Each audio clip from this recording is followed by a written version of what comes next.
Hey folks, welcome to the Dark Horse Podcast live stream number 265, is it? It is 265. 265. We are streaming from Seville, Spain, which many of you will know as Seville.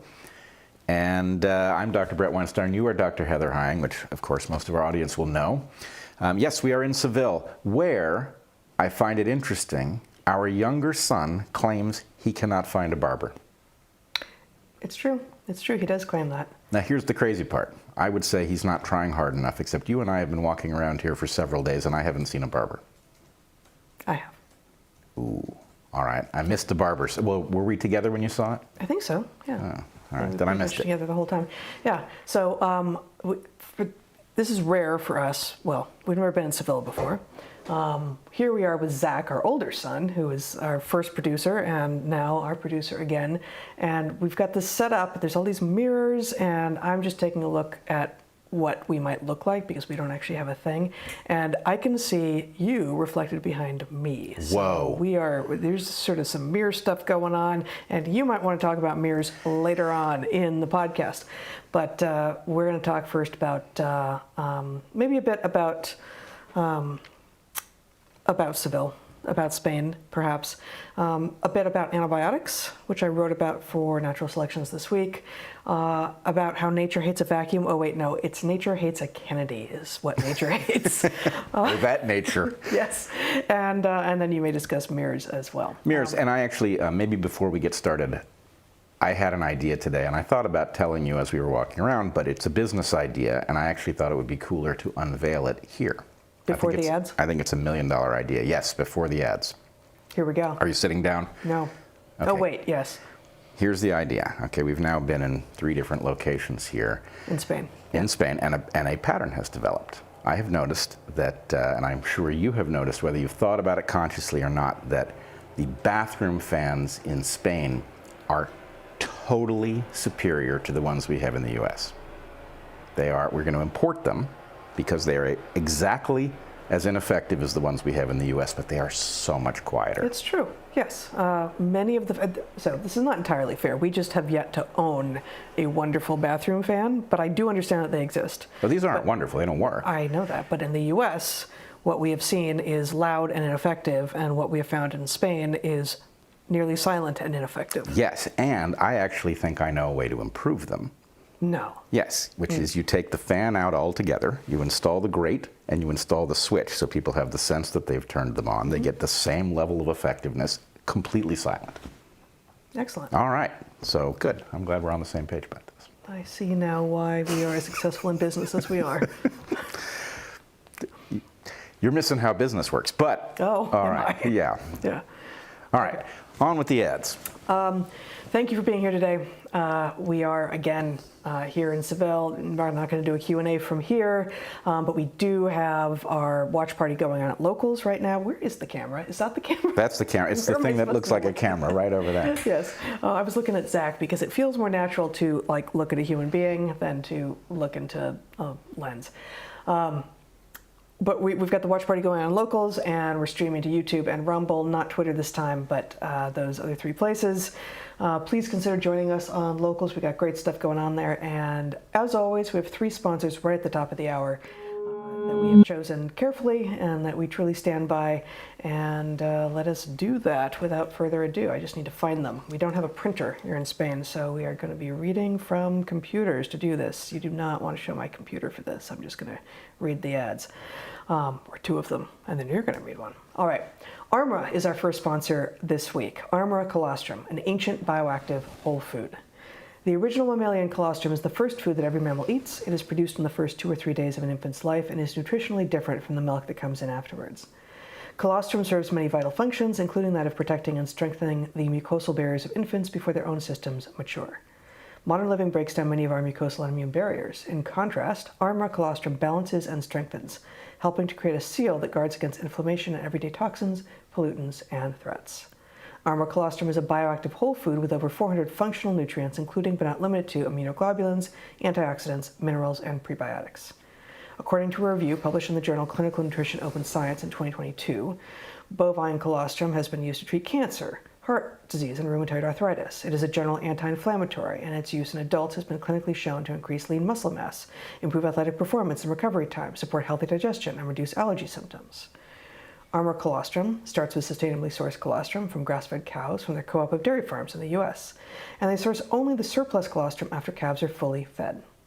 Unlike most colostrums on the market, which use heat pasteurization that depletes nutrient potency, ARMRA colostrum uses an innovative process that purifies and preserves the integrity of hundreds of bioactive nutrients while removing casein and fat to guarantee the highest potency and bioavailability. The quality control is far above industry standards, including being certified to be glyphosate-free. I'm going to just pause for a tiny second, and I'm going to keep thinking about, nope, this is right. I thought I was reading the wrong version of this ad. We're good. You were at glyphosate-free. We are. The quality control is far above industry standards, including being certified to be glyphosate-free, which is, in the U.S., something of a rarity and quite important everywhere. People who have used ARMRA's colostrum have reported clearer skin, thicker hair, and better mental concentration. In addition, people using ARMRA's colostrum have noticed a decrease in muscle soreness after exercise, better sleep, and even fewer sugar cravings. ARMRA colostrum is the real deal. ARMRA has a special offer for the Dark Horse audience. Receive 15% off your first order. Go to tryarmra.com/darkhorse or enter Dark Horse to get 15% off your first order. That's tryarmra.com/darkhorse. And I'm now going to out myself before I read the second ad. You guys both think I have lost my mind or have started taking some meds that neither of you are aware of, because I have reported to you for the first time apparently tonight that, or it's morning where we normally are, but it's tonight in Spain, that the right part of my computer sometimes starts to get all buzzy, and I get these these subtle little jolts through my palm when I am using my computer. And it's happening again. And I did get Zach to feel it a little bit. You're compelled that I am imagining the whole thing, but just, if I suddenly conk out or something like. Well, question because my computer has does given me a it shock. feel like electricity, or does it feel like a vibration? Feels like electricity. Yeah. Well, that's not good. Yeah. Well, so there it is. It's Thank stopped. goodness you're grounded. I don't know that Actually, I am. probably it's not a good thing that you're grounded. If you weren't, you'd be safer. But because if you're I don't know grounded, which of those is true, actually. well, it's a little complex actually. Yeah. But in general, if you're grounded, the problem is it's going to take the most direct route from you to wherever you're grounded. Let's say that that's your foot, and that crosses awfully close to your heart, which is not good. Now, Yeah. it's not a high voltage device at that level, but nonetheless, it wouldn't. And be I don't good. have it plugged into 220s, like it's not plugged in at the moment, which is a good thing. Right, but Like if it you- were plugged in and it was doing that, that might be worse.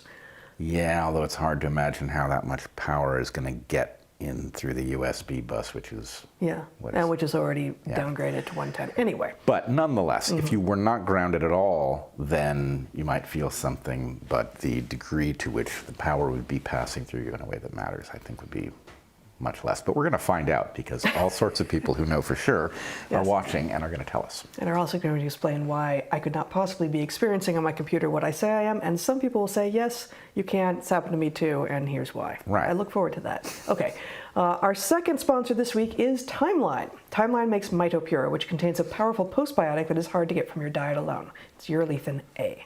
Found primarily in pomegranates, urolithin A has been the subject of hundreds of scientific or clinical studies, many of which find that it enhances mitochondrial function and cellular energy and improves muscle strength and endurance. But how does it work? Your mitochondria are the powerhouses of your cells, but like everything living, they can decay or get damaged. The older we get, the more likely we are to have damaged mitochondria, which accumulate in joints and other tissues. This is in part because mitophagy, that is the process by which damaged mitochondria are removed from cells, becomes less efficient the older we get. The age-related decline in mitophagy not only inhibits removal of damaged or excess mitochondria, but also impairs the creation of new mitochondria, which results in an overall decline in cell function. MitoPure, from Timeline, works by triggering mitophagy. To quote a research article published in Cell Reports Medicine in 2022, targeting mitophagy to activate the recycling of faulty mitochondria during aging is a strategy to mitigate muscle decline. We present results from a randomized placebo-controlled trial in middle-aged adults where we administer a postbiotic compound, urolithin A, MitoPure, a known mitophagy activator, at 2 doses for 4 months. The data show significant improvements in muscle strength with intake of urolithin A, and we observe clinically meaningful improvements with urolithin A on aerobic endurance and physical performance, but do not notice a significant improvement on peak power output. Furthermore, this from a different paper, research published in Nature Medicine in 2016 found that in mice, the beneficial effects of urolithin A on muscle physiology were independent of diet or age. That's sort of interesting, right? So urolithin A could be effective for you, potentially, if you are in the relevant ways like mice. Can't promise what those relevant ways might be, regardless of what your diet looks like or how old you are. Take 2 soft gels of MitoPure a day for 2 months, and you may see significant improvements in your muscle strength and endurance. MitoPure enhances your cells' ability to clean themselves up and regenerate new, healthy mitochondria. In combination with regular physical activity, MitoPure can help you stay strong and healthy into old age. Timeline is offering 10% off your first order of MitoPure. Go to timeline.com/darkhorse and use code DARKHORSE to get 10% off your order. That's timeline.com/darkhorse. As with mirrors, mitochondria might come up later in this podcast as well. Mitochondria do come up later, yes, or they will. I figured they might. Yes. All right. Now, our final sponsor this week is interesting because we, of course, are not home. And I happen to know that Maddie is watching. She is on Locals. She is, of course, in the chat under a pseudonym. However... Did we give her a gift subscription, or did we expect her to pay out of her allowance? I paid out of my allowance. So anyway, she's on under a pseudonym. Who is giving you an allowance? That's a fine question. I realized the implication would have been you, and that's not what's going on. But right. Anyway, I just thought I would make the claim and see how it went. Are you a kept man? Our final sponsor, Heather and Maddie, is one of our longest continuous sponsors and one of our favorites. It's Maddie's all-time favorite. It's Sundays. Sundays makes extraordinary dog food. Right, Maddie? You love your dogs and you want to make them happy and you want to keep them nourished and healthy. Sundays helps you do all of those things. Here we are, thousands of miles and an ocean away from our dog, and we're thinking about her because of course we are. That's how you read that. That's what you do when you have a dog. We're also thinking about her food, Sundays. Sundays makes dry dog food, but this is not like any dog food you've seen before. Standard high-end dry food is fine, and dogs like it well enough. Ours, Maddie, is a Labrador, and Labradors will eat basically anything, but Maddie does discriminate. This is so true. She loves the foods that Sunday makes. Seriously loves it. Sundays is the only human-grade air-dried dog food on the market. Air drying combines the best of cooked and raw approaches. Air drying preserves nutrients and taste, just like raw food does. Better than raw, though, Sunday's unique air drying process includes a kill step, which kills pathogens. So unlike raw dog food, there is no food safety or handling risk with Sundays. And Sundays has no artificial binders, synthetic additives, or other garbage. All of Sunday's ingredients are easy to pronounce and healthy for dogs to eat. It's far better for your dog than standard dry dog food. And apparently, it's delicious. Actually, I don't know why that says apparently. I know for sure. It's delicious. Yeah, I wrote it. So yeah, that's I don't know. why. I still haven't tasted it. Well, you know to trust me Every when time I say go to try to taste it, Maddie gives me a look like, oh no, right, you don't. no, oh no, you don't. No. Yep. Yep. Even Fairfax, our epic tabby, likes it. And Bret claims, yes, he does. And I claim, see, in real time, seamlessly editing the ad, I claim it's not bad either. When we were first introduced to Sundays, I tried it myself because, of course, our pledge to our audience is that we can't vouch for things we can't vouch for. It's made for dogs, tested by cats, and husbands, in your case. Sundays is an amazing way to feed your dog. There's no fridge, no prep, no cleanup, no wet dog food smells. It's a total pleasure for the human interacting with it, which is a bonus. In a blind taste test, Sundays outperformed leading competitors 40-0. When we feed Maddie, she bounces and spins and leaps in anticipation of a bowl of Sundays way more than for her previous food. Do you want to make your dog happy with her diet and keep her healthy? Try Sundays. We've got a special deal for our listeners. Receive 35% off your first order. Go to sundaysfordogs.com/darkhorse or use the code DARKHORSE at checkout. That's sundaysfordogs.com/darkhorse. Switch to Sundays and feel good about what you are feeding your dog. Blind taste test is a weird thing to have happened to dogs, giving their role in helping the blind by seeing on their behalf. I just pointed out, because that's what one does. So here we are. Yes. Here we are. Shall we talk about antibiotics? Sure. Okay. Antibiotics first? Let's do it. Let's do that. So I have been thinking a lot lately about about antibiotics because, as I will share in this, wow, my computer's not behaving, as I will share in this piece that I'm going to read to you that I published on Natural Selections yesterday, this is the 10-year anniversary this month of me rupturing my Achilles tendon. And until that happened, I had never really given any thought to my Achilles tendons. Really, I'd never had any issue with them, nor that much thought to the antibiotic that you and I both took, by far the most, and still not a lot, but I was probably on Cipro. I probably ended up putting myself onto Cipro 8 or 10 times over the course of several field seasons, maybe even a dozen. So we should explain this. I mean, it's all in the piece, but so I was just doing a preamble. But yeah. But when we went into the field, we were often in places where doctors were either extremely inconvenient, took a long journey to get to one, or they just simply weren't available at all, and would often go with drugs that we expected we might need prescribed in advance. And antibiotics, broad-spectrum antibiotics, were a common thing we took, and Cipro was the one for digestive issues that was prescribed regularly. GI in particular, yeah. Yeah, yep. That's what I mean. Yeah. So anyway, we did take it a fair amount because we spent a lot of time in the field, and every so often you would get food poisoning or some relative of it, and we would take it and it would clear up, and we thought very little of it because it was understood to be so safe. I thought very little of it, despite, and again, like I'm going to read this piece and you haven't, so I think I'll be interested to see if it resonates with you with regard to the parts that we lived together. We were always skeptical of taking pills to solve problems that happen to our bodies. Mm-hmm. Again, as I write in here, we became sort of walking pharmacies when we were working in the field, and we carried NSAIDs and Tylenol, but we very, very rarely took things for pain, and we carried opioids as well for extreme emergencies. But we very rarely took anything for pain. We very rarely took any drugs at all, with 2 exceptions. 3 exceptions, and I regret 2 of them, and maybe all of them. The thing that I added at the last minute in that thought was antimalarials. Depending on where you were, it seemed necessary to take antimalarials. At some point, maybe I'll write up the history of being on different antimalarials at different times. And ultimately, actually, the first time I began to question the wisdom of the CDC, which I used to call and spend time on the phone with every time before a trip when I was going to a new place. And they would advise me, okay, in that particular place in Madagascar, that particular place in the Amazon, that particular place in Panama, here's what we see with regard to what species of malaria are there, and therefore what prophylaxis is available.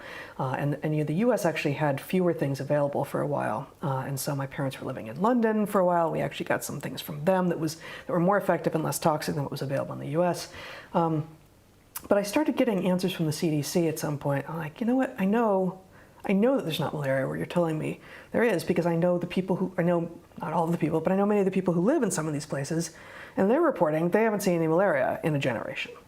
So that was just sort of the first inkling of you guys maybe have, your data is out of date, right?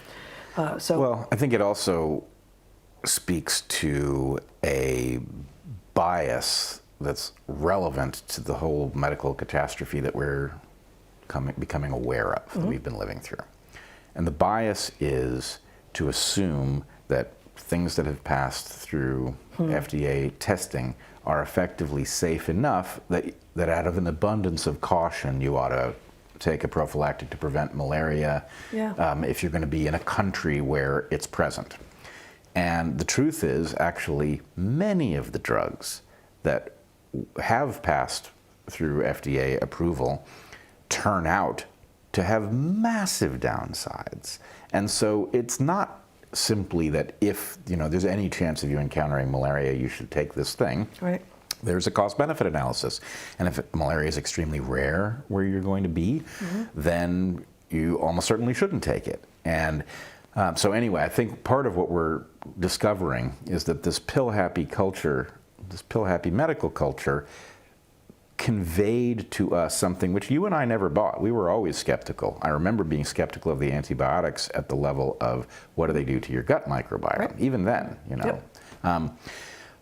I was not skeptical in some of the way, some of these things do damage in ways you just would never anticipate. Yes, as we'll talk about here. As we'll talk about. But nonetheless, I do think the bias of, well, if the thing's passed through testing, it's pretty darn safe, and it's just so far from accurate that we are every revelation about some drug that was common, even over-the-counter stuff. We've talked extensively on Dark Horse about Tylenol, for example.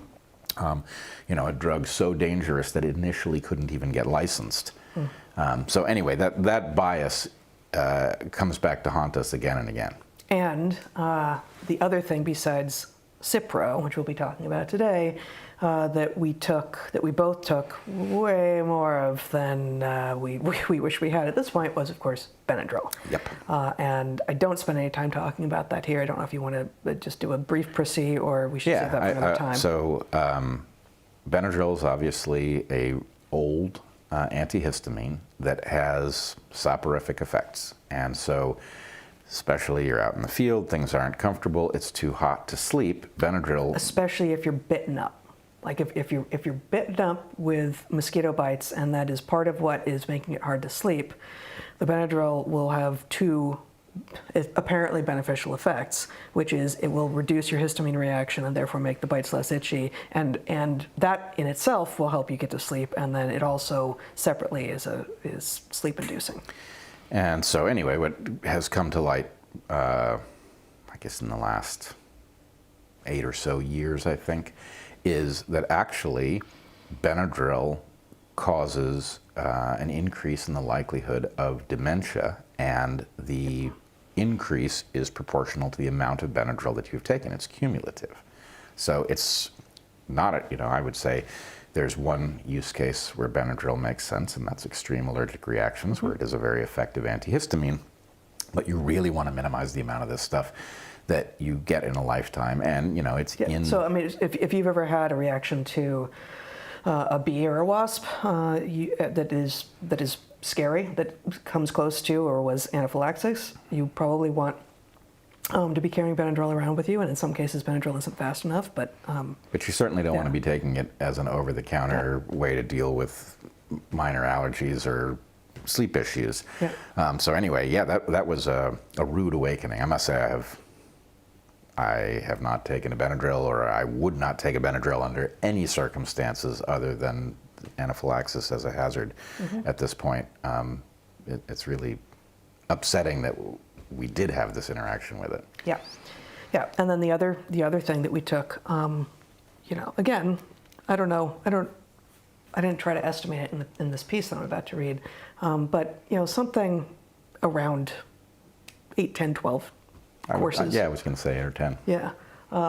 And one of the things about Cipro, unlike other antibiotics, is that actually you'll get advised that you don't necessarily have to finish the course. So that's not necessarily 8 or 10 full courses, but it's way too much. It's way too much, and I'm going to share why. So you can go ahead and share my screen if that's actually a possibility, which is kind of remarkable here where we are, and I of course can't see. Okay, you are sharing my screen.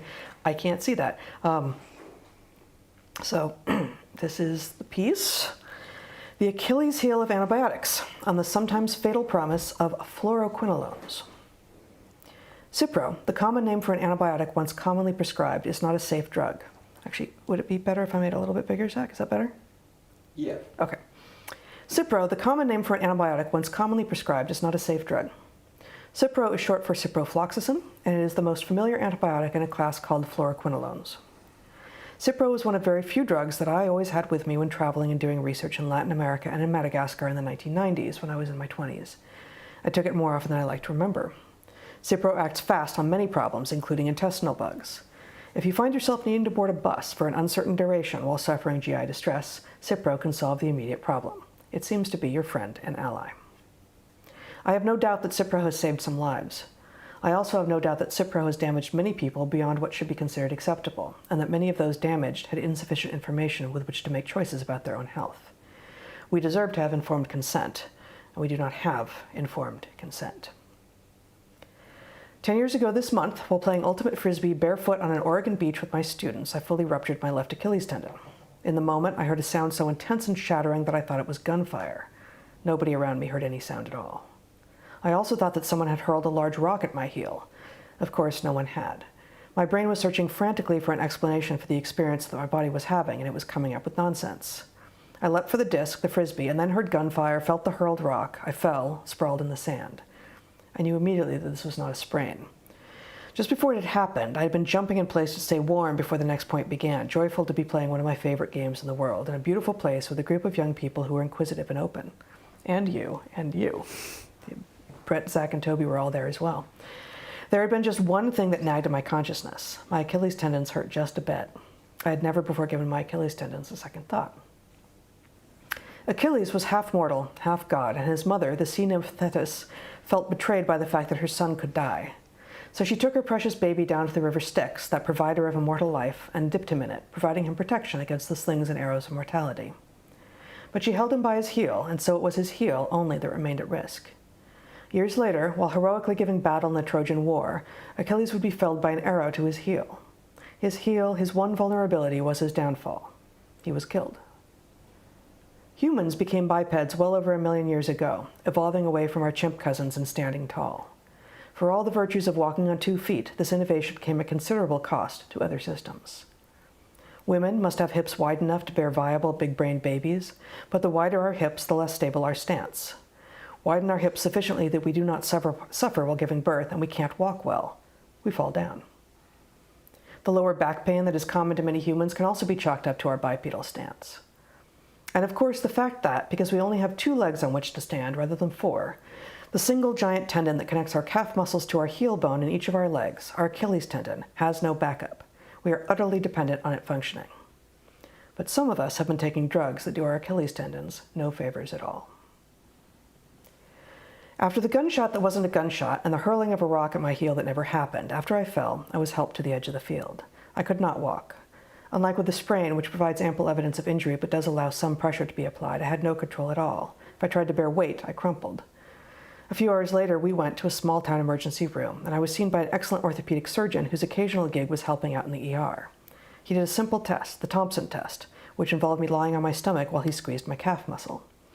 Because an intact Achilles tendon connects the calf muscles to the heel bone, when the calf muscle is squeezed in an intact leg, the heel moves. When the good doctor squeezed my calf muscle, my heel did not move. He assured me that my Achilles tendon was fully ruptured. He told me that I would require surgery. In fact, he said he could do it sometime in the next few days. But we didn't live there on the Oregon coast, and we had a class full of students to attend to, so I held off until we returned home. This gave me several days in which to brood and dwell and feel a bit sorry for myself, and also to do some research on what I should do now and on why my Achilles tendon had given out. This would turn out to be quite the pharmaceutical rabbit hole. In the 1990s, when I was doing a lot of tropical field work, I made myself into a walking pharmacy on my field expeditions so that I could treat most ailments that were likely to come up.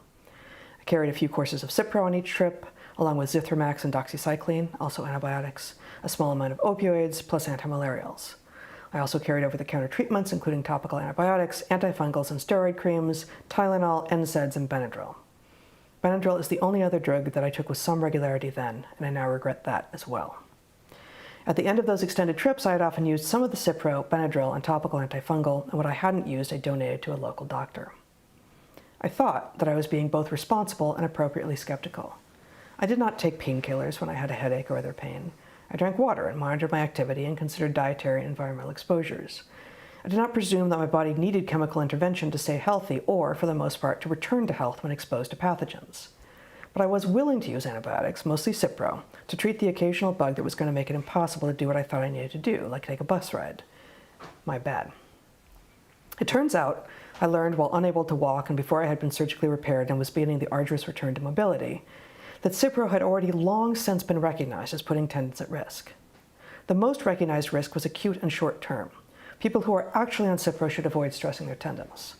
But it also turns out that exposure accumulates, and that taking a lot of cipro even decades earlier could have bad effects on tendons later on, especially that most famous tendon of all, the Achilles tendon. Fluoroquinolones, including cipro, have been widely prescribed in part because they are broad-spectrum antibiotics. Being broad-spectrum means that the drug kills off a wide swath of bacteria. This is useful if it's not clear what pathogen is making you sick. A broad-spectrum antibiotic is more likely to help you in such a situation than is a narrow-spectrum antibiotic, one that is targeted to particular bacteria. The flip side of being a broad-spectrum antibiotic, however, is that it kills off your good bacteria as well. We all have a lot of those good bacteria, and we depend on them for our health. We do, as it turns out, contain multitudes.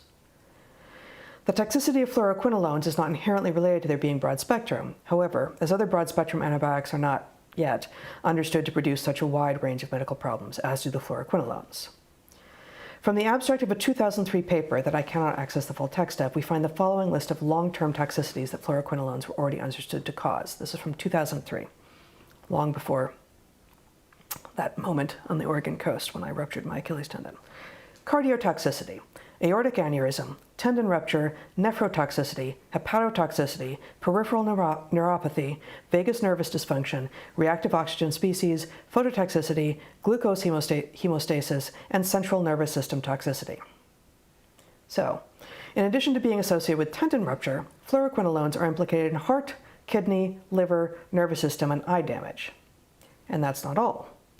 In 2008, the FDA announced black box warnings on fluoroquinolones with concerns about tendon ruptures.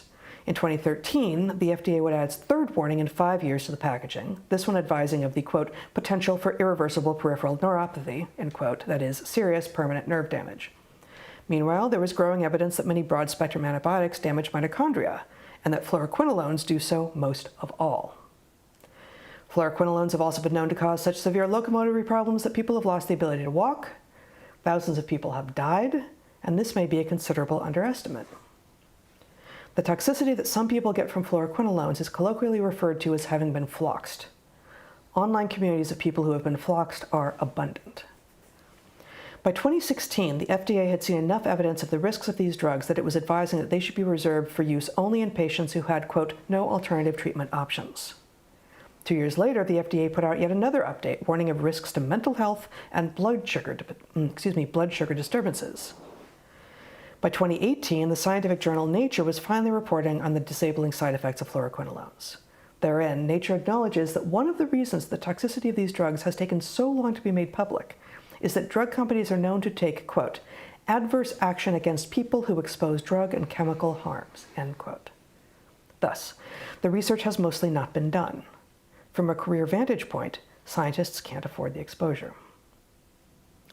Despite even the FDA having gotten worked up over fluoroquinolones well before I busted my Achilles tendon, a year or so after I did so, I had some infection that a doctor wanted to prescribe antibiotics for. She suggested cipro. I don't want cipro, I said, expecting a fight. I suspect that having been on cipro a fair bit in my 20s contributed to me rupturing my Achilles last year. That sounds right, she said, nodding. Probably a good idea that you not be on cipro anymore. She stood down easily, but had I not objected, I would have been put on cipro once again for no good reason. Perhaps cipro had nothing to do with my Achilles tendon rupture. Perhaps it did, but some people are particularly prone to suffering that particular side effect, and I am just among those unlucky few. Or perhaps cipro had something to do with my Achilles tendon rupture, and that was wholly predictable, and those who do drug safety testing should have known, and those in the medical field who prescribed all that cipro to me should therefore also have known, and they should have provided me sufficient information that I could in turn provide informed consent. Ultimately, it's my decisions that contributed to me going down on that cold beach 10 years ago, and that sent me to surgery, the effects of which are still tangible in and on my body. I am responsible for the choices that I make, what to eat and take and do, when to reject the advice of experts, and when to accept it, eyes wide open. Even I, skeptical as I always have been of quick pharmaceutical solutions, made some bad decisions. On the question of fluoroquinolones, we now know enough to be extremely cautious about their use. The next time you were told that you need to take X in order to treat Y, especially if you were told that you should also take Z to treat the side effects of X, ask every question that you can think of, and know that the answers that come back may not be accurate. There is risk in every decision. Do not let fear drive yours. There it is.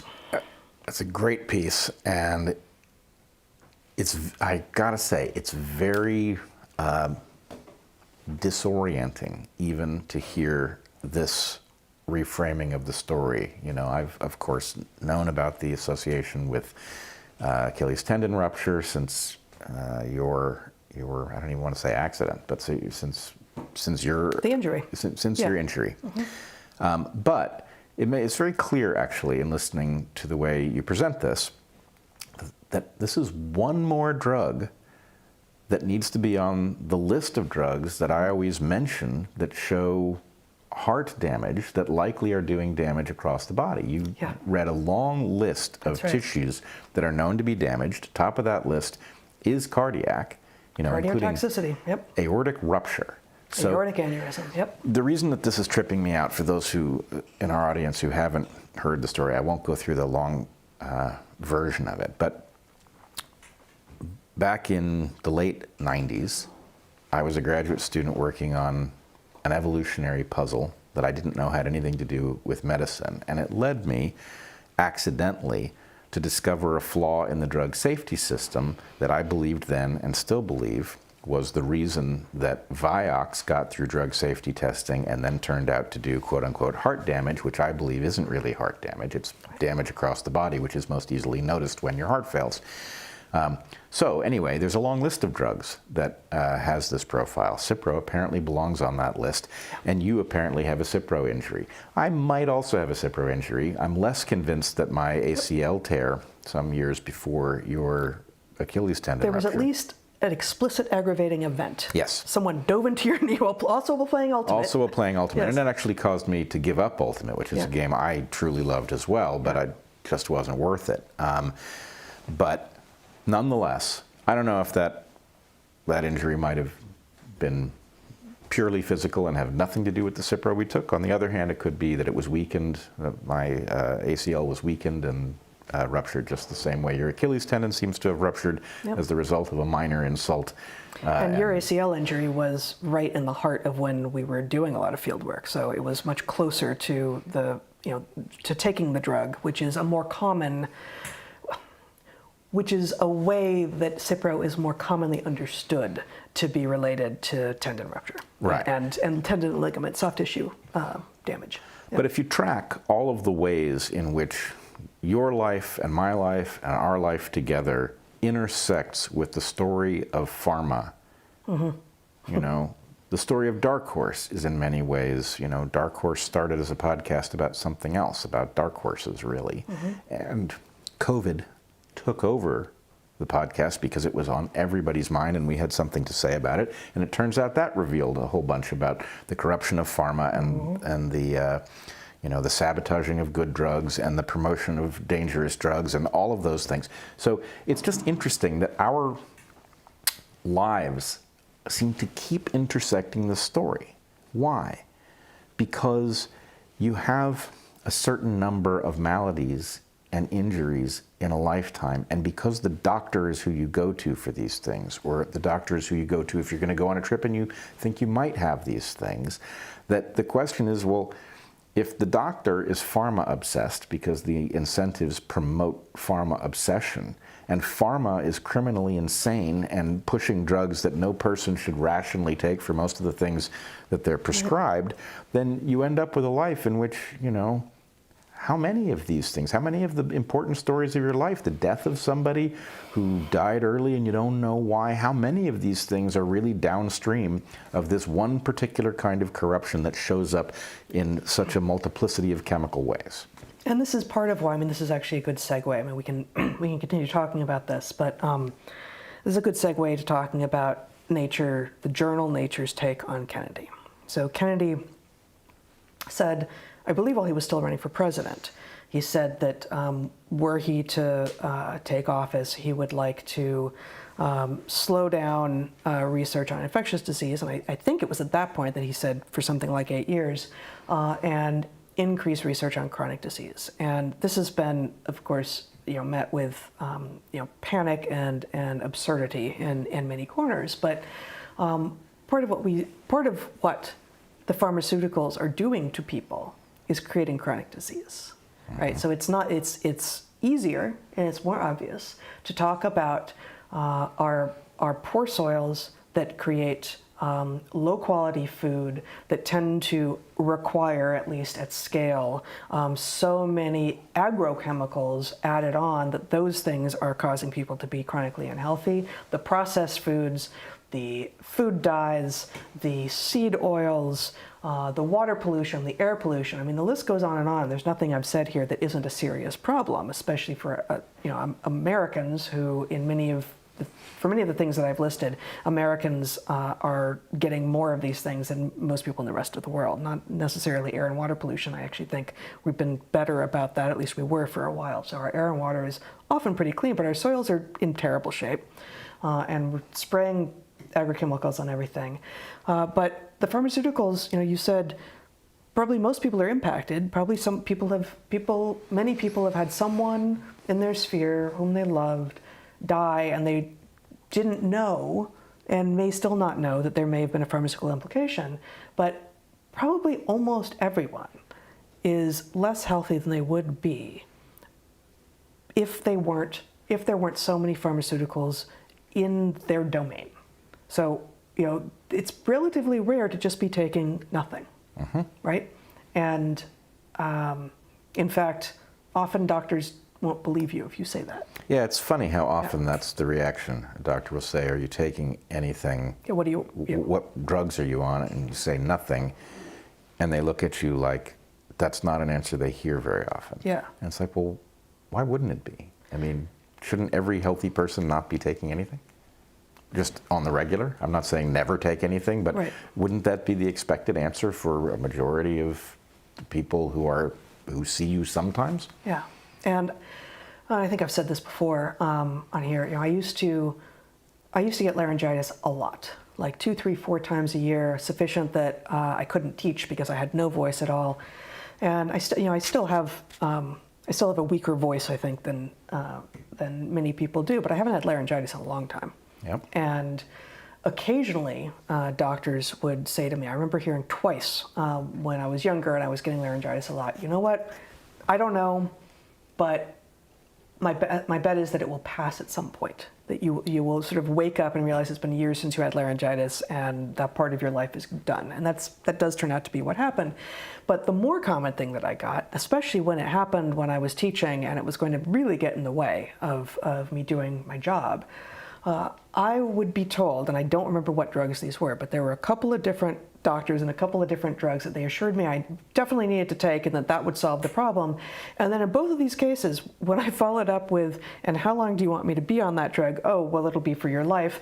"Oh, and what kinds of side effects do they have?" "Oh, well, it causes X, Y, and Z, but we have drugs for those things." It's like, no, I'm not going to do that. And again, both of these cases, the doctor said, "Well, then I can't help you.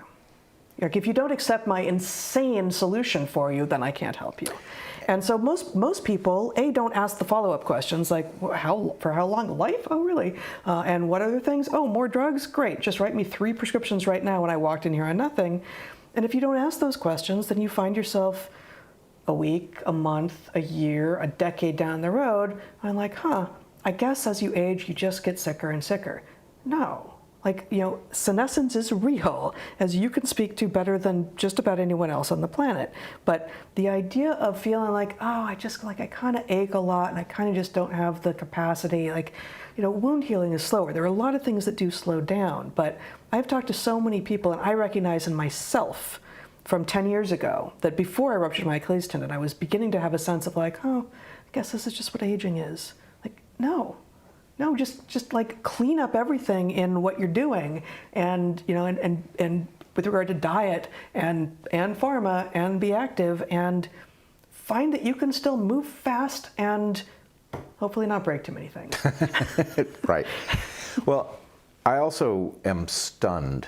You've got an entire class of people, doctors, went to medical school, and seem to have walked away with the impression that an absence of evidence is evidence of absence. In other words, the fact that they don't know about a reason not to take Benadryl or Cipro or a flu shot means that it's actually, cost-benefit analysis just fine, because they don't really know how to calculate the unknowns related to any kind of intervention.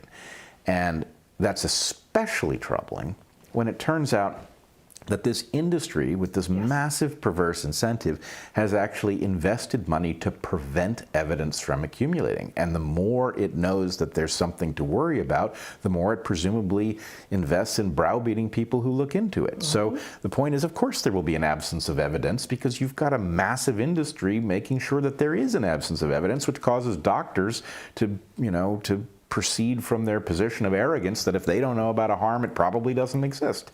Yeah. And, you know, of course, it's, forgive me for swearing, but it's a clusterfuck, totally predictable based on the fact that you have perverse incentives allowed to dominate medical wisdom, where what should really be going on is we should be studying the body. We would, of course, discover that the number of chemical interventions that are worth the harm that comes along with them is actually quite small.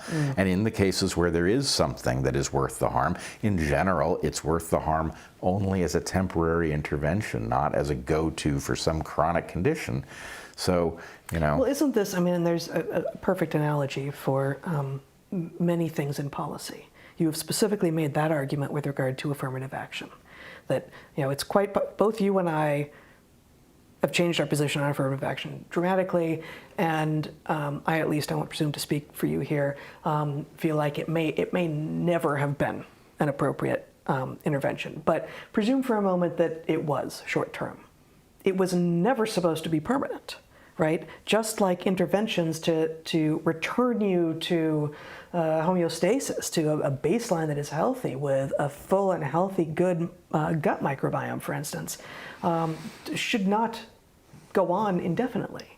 Like if your interventions are going on indefinitely, you're not in homeostasis.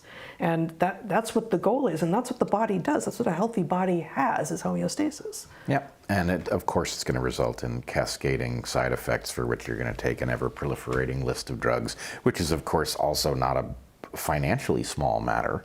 Yes. Right? You know, the idea that some doctor wants to put you on some drug that costs, you know, I don't know, $50 a month. Well, you know, for a given month, that's not a huge deal. But the point is, it's actually, you know, a fraction of your income. And if you've got to take the drug and the several drugs for the side effects, you know, it's pretty insensitive to the well-being of the patient at every level. Well, that's part of also how the insurance racket works. That people are terrified to not have health insurance, in large part because of the drug benefits. Yep. Because of how much cheaper it is to have your pharmaceuticals when the insurance companies have negotiated on your behalf, and it just feels like and because that is true, and because it is nearly impossible to get decent health insurance as an individual who isn't earning W-2 income from someone else, you effectively are living in a company town situation where some number of people, and I've actually talked to people, you know, educated people doing high-end jobs for big corporations who want to leave, could afford to leave, but say, I actually can't do it until I get full benefits kicking in when I'm allowed to retire because I'm scared not to have insurance. And these are people who are healthy, who aren't depending on this for anything, but they're scared. The very idea of having something happen, and it's not the catastrophic stuff that, you know, like if you get hit by a truck and you need to be seen in the ER, you're going to need some help, and that is exactly why, you know, this episode is not sponsored by Crowd Health, but that's exactly the kind of thing that Crowd Health is excellent for.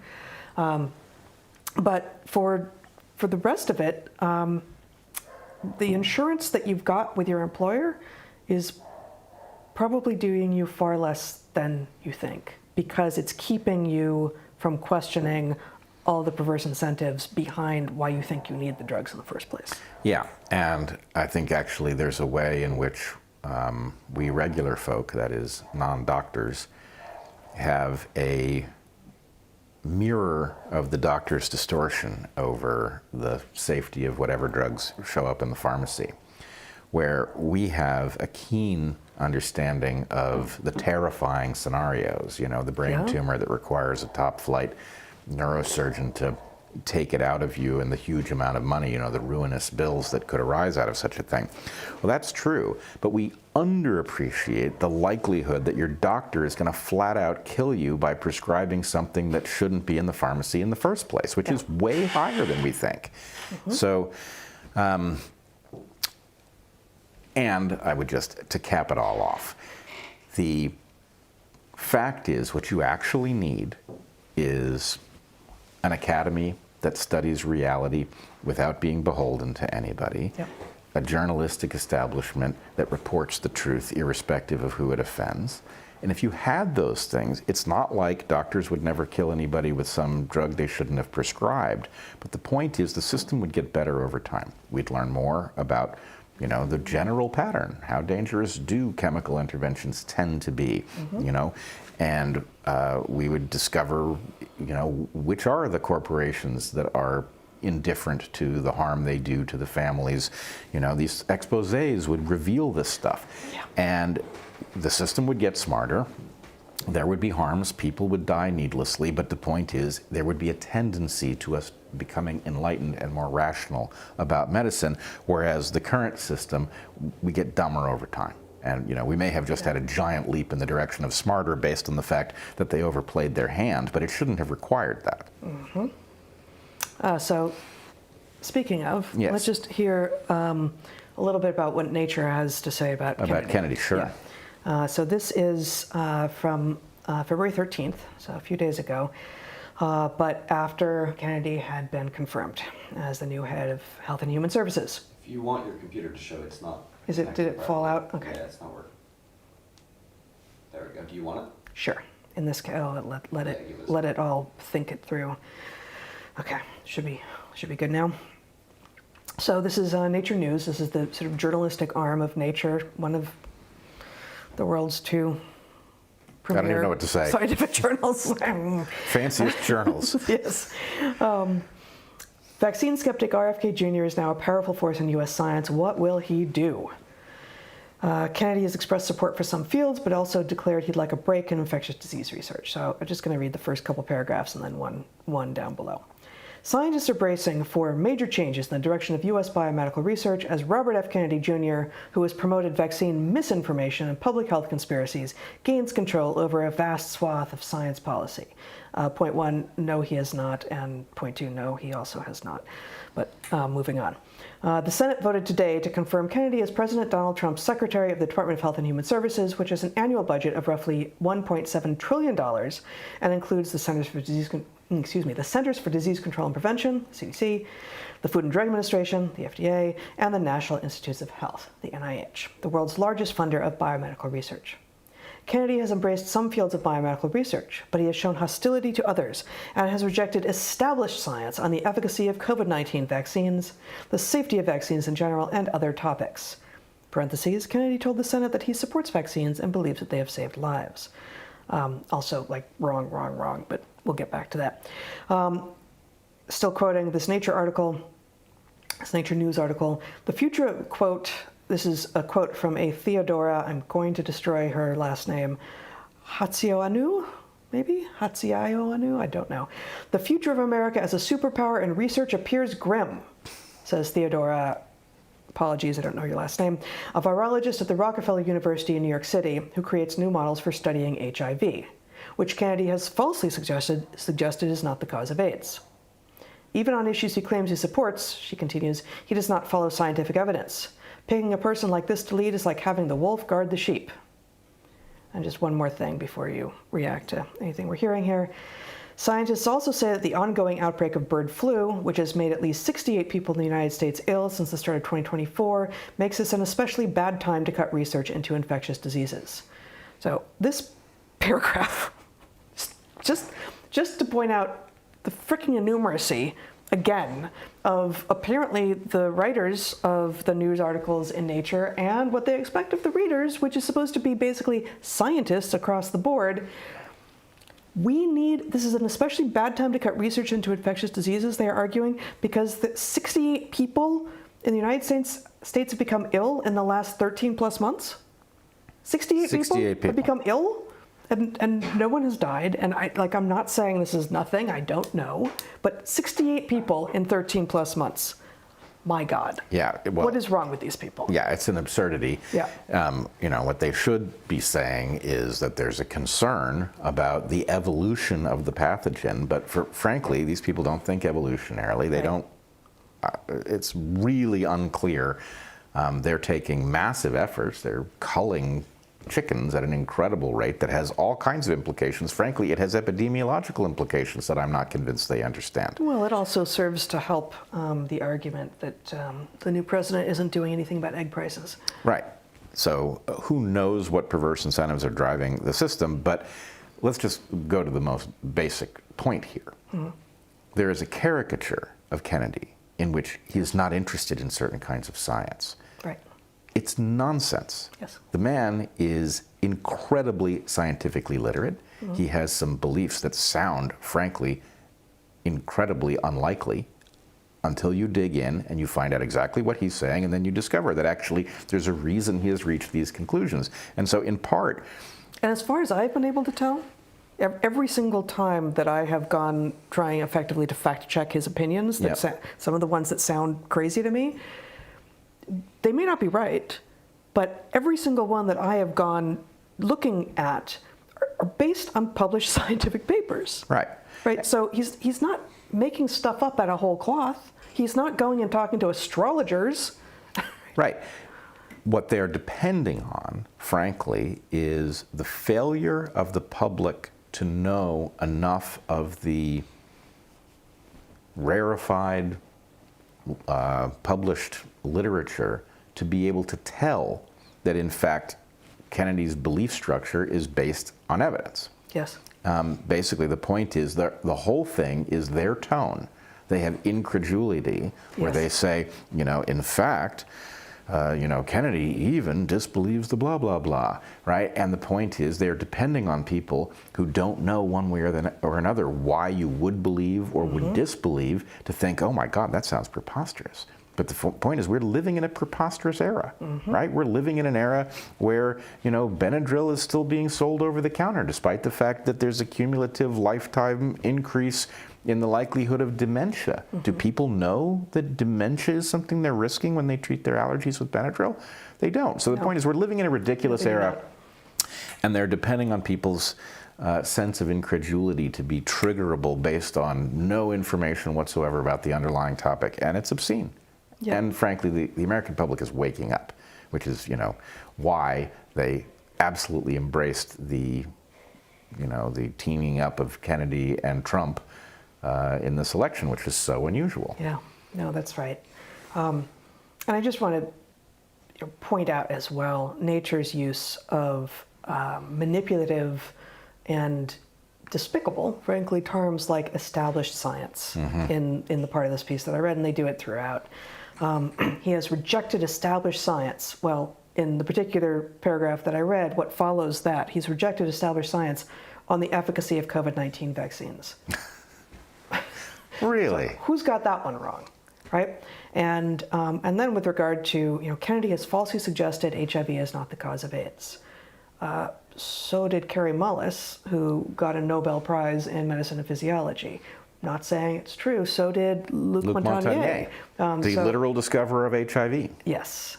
So you're not just allowed to question these things, you should be expected to. And if we have someone at the head of these departments that think that once some scientists agreed on something, that's all it takes, and you should never look at it again, that's the danger. That's someone who doesn't understand what science is and is actually going to put us all at risk. So can we have a complete free-for-all in which nothing is accepted under any conditions, and no matter how long something has been understood to be true and how many times it has failed to falsify with excellent empirical tests, we still just treat it like it's as crazy as the newest idea that just got proposed? No. But that's part of the scientific process, is you repeat the cycle over and over and over again. And if someone comes in and says, you know what, I know you say you did that a bunch of times, but I think your tests were wrong and here's why. Or it turns out you didn't test against placebo. Yeah, we did. Show me the receipts. Show me the evidence. And with regard to, again, the vaccines in the childhood vaccine schedule, for which not a single one of them was tested against placebo, no one has claimed, oh yeah, we did. What they claim is, well, that would be immoral because they're so safe that you can't do that. On what basis do you think they're safe? Well, because we're just doing it to everyone. Yeah, they're safe because they're vaccines is basically their argument, which is not a valid argument. It's not a valid argument, and they haven't been tested against placebo, which is, that is what Kennedy wants. Actual safety testing for the products that we are giving to especially our children who can't give informed consent. I find it funny, actually, that the way they now have to phrase it is that Kennedy is, in fact, a vaccine skeptic. Heaven forbid, a skeptic? Like, in what way is that in any way damning, right? He's a skeptic. He's a skeptic of vaccines in the era after the mRNA debacle. I would say he was way ahead of his time. I mean, It's established science, Bret. It's scientific consensus, ain't it? So anyway, yeah, the whole thing, it's a manipulative trick based in language. This has nothing to do with science and the way science actually works. Right. That's exactly right. Well, that's what I got. All right. Well, And my chair is what I have crazy, so I'm just going to keep on moving around here. What I have is a vignette, but it actually, I think, in a strange way, fits exactly with this topic. There was a video that circulated earlier this week, which we're not actually going to show. We don't have the technical capability to show it with audio here. But the video, show the quoted tweet. Okay, so it's ready now. If my computer will let it happen. Show the quoted tweet, though. Oh, that's, I thought that was the quoted tweet. I don't. The quoted tweet is the woman standing at the mirror. Oh, so I don't know what you just had me. I have no idea how to get back to what. I'm I was not just showing it right now. okay. So you want me to show that? Yeah. Okay. So the Ready? Yeah, I guess. the tweet in question. I'm not sure why, given that the sound is everything. Okay. Can we play it without the sound? Sure. Okay.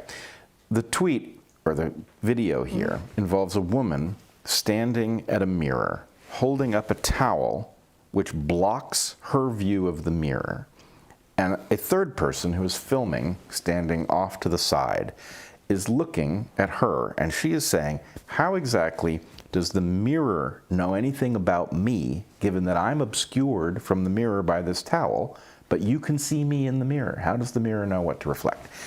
And a lot of people reacted to this by effectively mocking her, as if this was evidence of some terrible failure of her education, and in fact evidence that we need to invest in education in some way that we haven't. And I would actually argue that we do need to invest in education in some way we haven't. But the problem is that actually it would be inobvious to most educated people, in fact, I dare say almost all educated people, why this event occurs this way. Why is it that she can hold this thing up that blocks her from the mirror, but a camera from a third position can see her behind this towel and the mirror reflects her directly?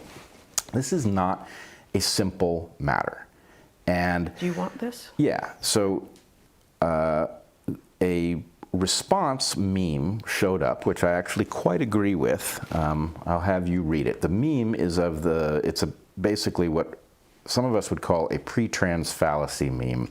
But in this case, it takes three characters, one of which I would call a smooth brain on the far left. Then there's a midwit person in the middle, who, sort of an average person, and then there's kind of like a sensei character off on the right. And so the smooth brain character says, How does the mirror know what's on the other side?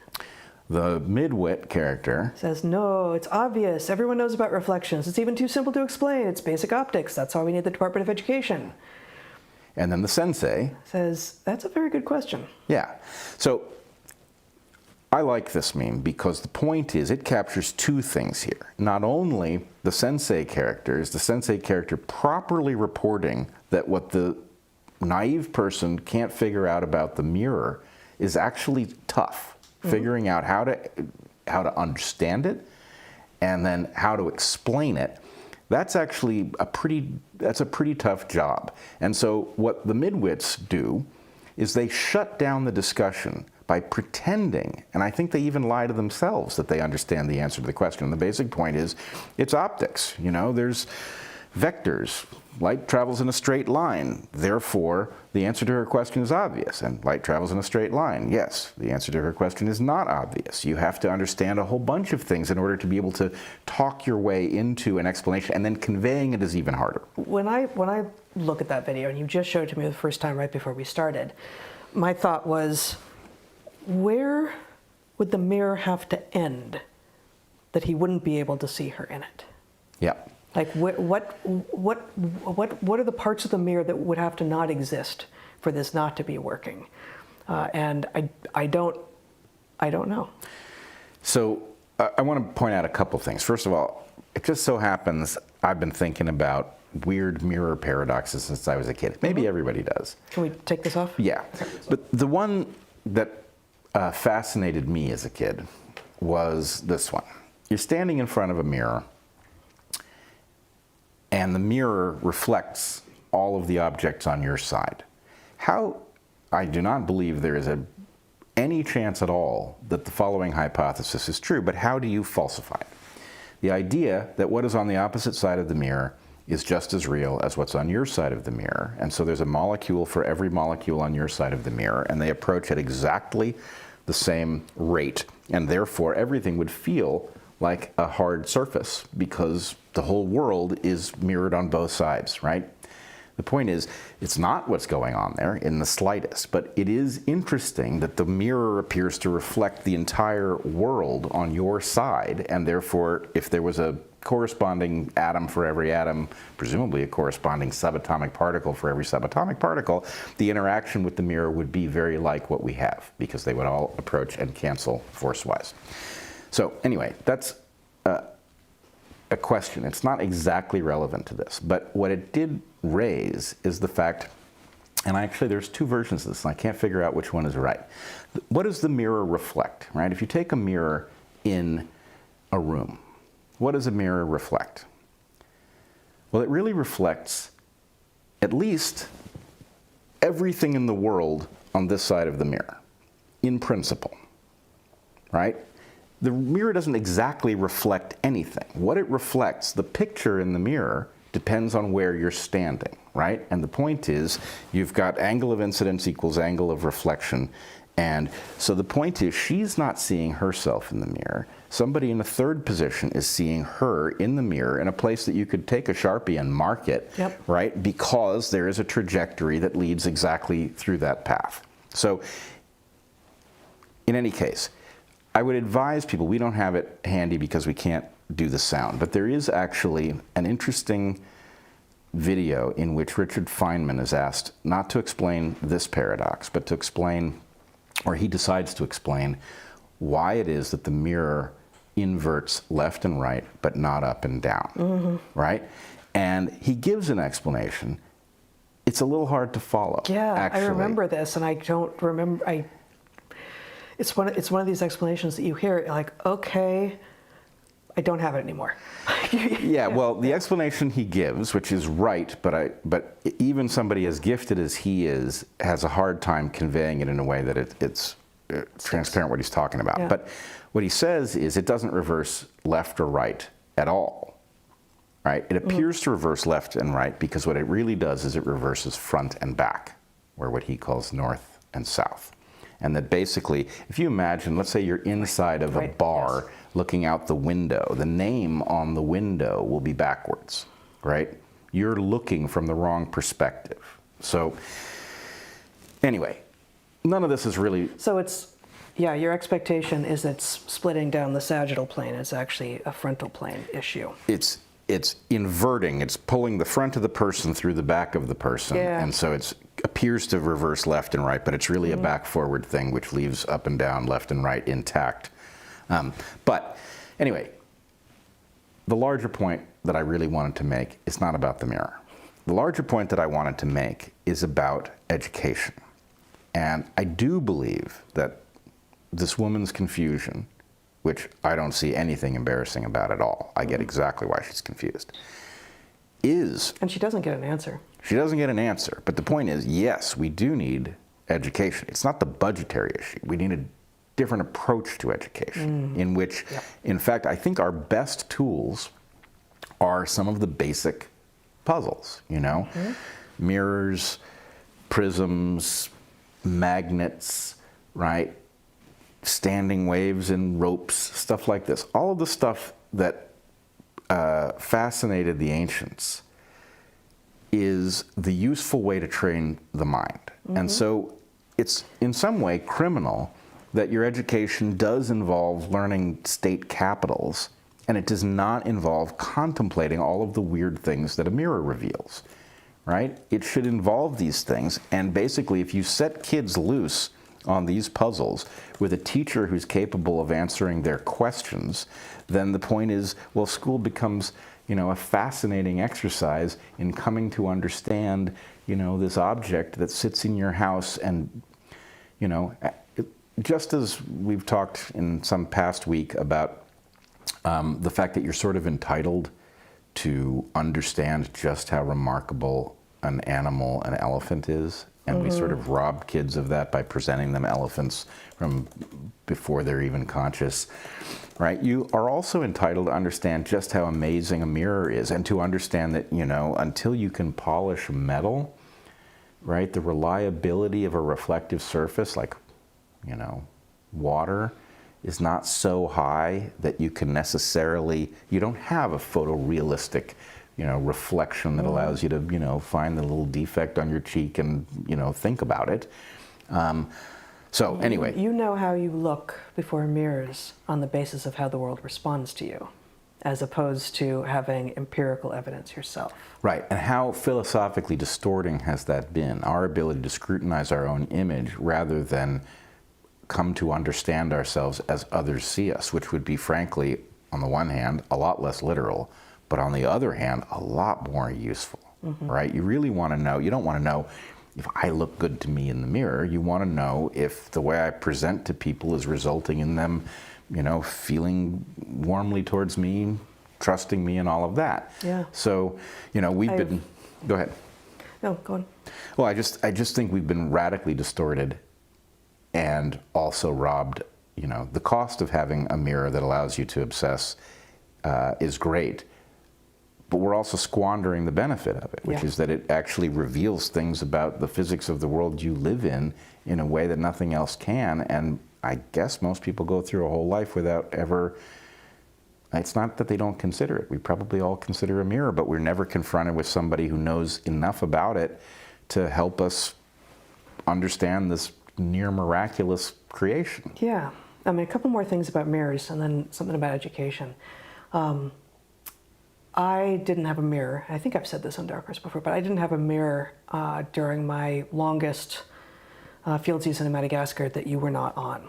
And every 2.5 weeks or so, I would take a little boat across from Nosy Mangabe, where I was, which is off the coast of Madagascar, into Maransetra, the town nearby, to spend a night in a little hotel and get some salade tomate and to replenish my rice supplies, basically. And there was a mirror in that bathroom, so I would see myself once every 2.5 weeks. And one time I went in after having been in the field for 3 months or so, you know, but having had a mirror the previous 2.5 weeks or so. And I was astonished to find white spots all over my shoulder and up my neck and onto my face.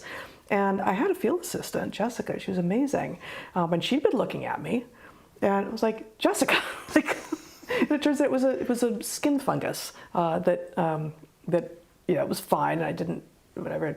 I was actually told by a dermatologist back home to just tan it out. Like, that's the last time a dermatologist ever told anyone to tan anything out. But it's like, Jessica, why didn't you say something to me? She's like, I don't know, what were you going to do about it? Like, oh, well, I guess, yeah, and I didn't need to know. And you were responding to me as if I didn't have whites, as if I wasn't turning into a leopard in front of you. And okay. And it was just super instructive in every regard, not to be confronted with an image of myself for weeks at a time over the course of many, many months. And then I will say, I think we've also mentioned on Dark Horse that both you and I grew up in homes and failed to raise our children in a home. I attribute that to the lack of an appropriate space, but really we could have made it work. But both you and I grew up in homes that had infinite mirrors, that had 2 mirrors placed at opposite ends of a short enough room that you could stand in one and see yourself reflecting infinitely, and it was incredible. Yeah. Yeah. So in my house, it was 2 cabinets with mirrors on them, and you could open the door and swing the tunnel of mirrors on the other side. Even better. Yeah, and it raises all the right questions. But anyway, how much better would we be? How much smarter would we be? How much more joy would there be if we used these puzzles as a way of, education really should be about training your mind to think about stuff, not teaching you things. That's teaching you things is a mundane use of educational space, but enhancing your capacity to confront puzzles, and there are a lot of puzzles in mirrors, right? Teaching your mind to confront those things is how you teach people to think scientifically, right? That's you right. can test your own hypotheses about a mirror, right? Take some crayon and stand there and think about where you see the objects in the mirror, and then have somebody else standing at a different place mark where they see the same object. You'll start to learn a lot about what's in the mirror, right? Yes. So one more thing about school. I'm sorry, this chair is so deep and so ridiculous. I'm not finding a way to be comfortable in it. I walked past a school in Seville today, elementary school, where there was a teacher with, I think it was 26 or 27 kids. I don't know. You saw them briefly, and then you weren't there to watch the thing. So like 8 to 10-year-old kids, something like that, engaged in these all of them were engaged in the same game at the same time, and there were 3 sets of games. But the first 2, and the last game that he had them playing was one that will be familiar to most American children. It was a kind of, now I've forgotten what kind of tag it is. It's like freeze tag, or basically some of the kids were set up as it to begin with, and then they had to go and alligator the other kids who were running around. And that was all great, but very familiar. And it was amazing to see the different skills and the different enthusiasms of the children. But that came after probably a full half an hour. This was already very different from an American school, and that there's a teacher sort of setting up the rules of play. And there's a lot of reason to have free play, but that doesn't mean it's the only kind of play, outdoor play that kids should have. Setting up play and engaging the children in physical play that involved them, falling onto the ground a fair bit, actually, for a good long time in the middle of the school day. So that was point 1. But the games, the 2 games that he had that I'd never seen anything like it, and maybe some Americans have, but he had these kids in 4 lines, and there was a cone in the middle, and whenever he said go, which was fast, and it got faster as it went, or he made a sound, the kids at the front of each of the 4 lines would run to the cone, and then they had to sort of synchronize, and they weren't supposed to count or say anything, but they were clearly, lock on with their eyes, and then I'll jump up at the same time and slap hands with whoever was next to them. So each kid is slapping the hands of 2 other kids, and then they land, and then the kids go off in the opposite direction from whence they came, and they go back to the back of the line, and it goes, and it goes, and it goes. Kids are excited about the synchronization, and some of them didn't have it at all, and some of them really got it. And then once they land, because they've been so focused on synchronization, maybe they forget and they try to go back to where they came from, and they spin around and they crash on the next kid. And sometimes they fall down, but they're fine. There's no tears. There was one at the very end with the tag game. One girl fell, and she needed a little bit of attention, but I think she was actually totally fine. And so this is. And he had them at first, he had them lined up in 2 lines of all boys and 2 lines of all girls. And so it got a little bit chaotic as it went on. And there were occasionally groups with all boys or all girls, these 4 kids coming together. But this is a mixed age group. To begin with, it was always a mixed sex group, mixed skill group, of course, because any group of children is going to be mixed skill.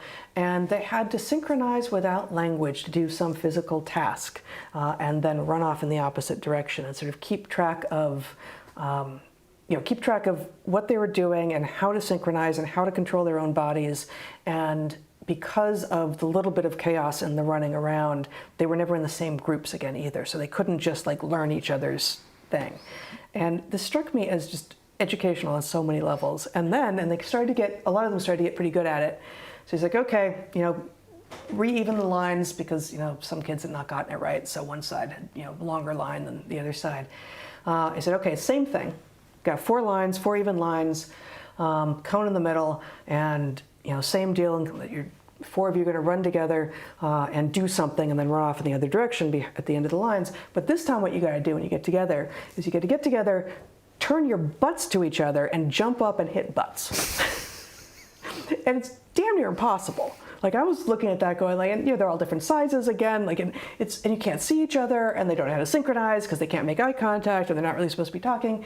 I'm inferring they're not supposed to be talking because I couldn't hear the instructions, but they didn't seem to be, and I think some of the kids would have started talking if they'd been able to. Like, that would have been the approach that some of the kids were taking.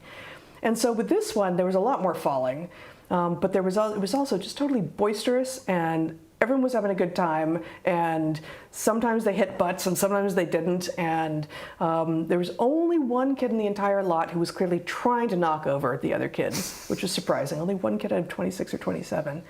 And overall, I had the sense of like, you could read that as just, 45 minutes for kids to get their energy out before they go back inside for the rest of the day.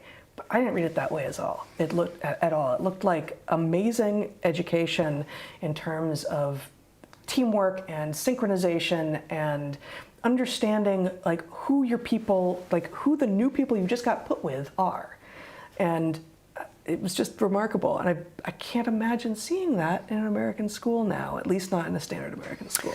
It's funny though, in some ways it reminds me of what we used to do with our college classes, right? We took them into the field. Sometimes the field wasn't necessary for the particular subject matter, but the point was the students being brought into a place that took them all off kilter, came to know each other. They had time to explore, to invent their own games. Yeah. We would play Ultimate with them, stuff like that, go hiking, and those, at the end of the day, it's hard to defend it in specific terms, but that is not an argument against it.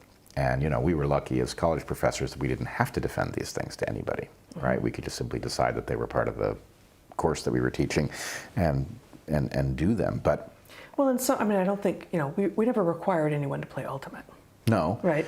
Field trips were required, and the academic portions of the field trips were required, and everyone was required to be part of some meal groups and help, plan and shop and cook and clean, and actually, be participatory in the breaking of bread with people. But the sitting around a campfire and the singing songs and the playing of Ultimate and the playing of games that people brought were not required, but almost everyone ended up participating in at least some of that, and most people participated in all of it. Yeah, and my feeling is I would still, in the terms that one is expected to present an educational plan, it's hard to defend. On the other hand, I'm absolutely convinced that it was incredibly positive, as I'm absolutely convinced that the games these kids were playing here today were positive in ways that would be a little hard to explain. Yeah. Absolutely. Well, maybe we're there. Yeah, I think we might be. All right. So our sponsors this week were ARMRA, Timeline, and Sundays. All fantastic products. Try them. Do try them. Consider joining us on Locals, where we've got the watch party going on during our live streams, and lots of great content, including early release of most of the Inside Rail episodes that Bret does with guests. We're going to be off for the next 2 weeks because we're going to be in Spain, and we'll be back 2 weeks from tomorrow, the first day that we are back in the United States in our new beautiful studio there. And if that's all, and until we see you next time, be good to the ones you love, eat good food, and get outside. Be well, everyone.